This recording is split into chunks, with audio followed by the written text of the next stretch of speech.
女人正在查看家里的监控，当她拖动进度条时，发现一个陌生男人竟然闯入了家中，接着钻进了床底。此刻男人就趴在她的床下，女人吓得不敢出声，可她的脚却忍不住开始发抖。就在这时，一只大手突然从床底伸出，当变态客户落网后，小敏悬着的心终于放了下来。她把警察送给她的监控器放在床头，随后到便利店去买东西，恰巧遇到了之前帮她检查房屋的物业小哥。小哥对她嘘寒问暖，这让小敏有些惶恐。她匆匆结账准备离开，就在这时，柜台前传来支付3200块的提示信息。小敏回头一看，物业小哥不但买了一盒院子里同款的绿色罐头，就连手上戴的老式电子表也和凶手的一模一样。小敏好像意识到了什么，她吓得落荒而逃。回家后，她赶紧锁上全部门锁。警察这时打来了电话，他告诉小敏，变态客户已经被人杀了，看来凶手另有其人。警察让她待在家里，千万不要出门。听到这一切的小敏整个人都呆住了。然而更加令她恐怖的是，当她转头看向家里的桌子时，发现桌上居然摆放着一盒绿色罐头。她战战兢兢地拿出手机查看监控，画面中显示物业小哥已经提前一步进入了她家，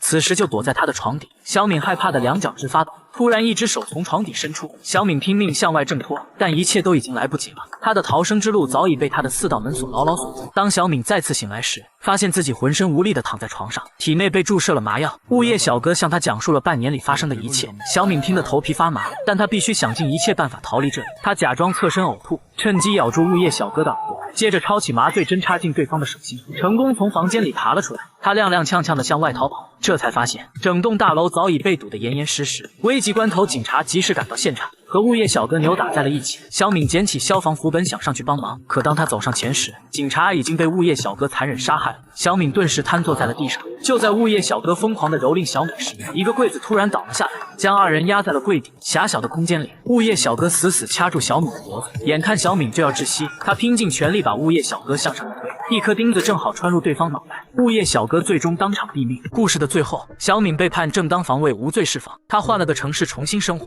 但是自此以后，她每次回家都会习惯性的检查床底，而床底仿佛也总有人在看着她。这是2018年上映的韩国电影《门锁》，虽然剧情设计漏洞百出，但作为一部悬疑惊悚片，电影还是很好的抓住了观众紧绷的神经。反转再反转的剧情令人情绪跌宕起伏。门锁虽然不是一部完美的电影，但它将大众视角聚焦到女性独居安全的领域，这样的发生本身就是一种力量。好了，我是力哥，我们下期再见。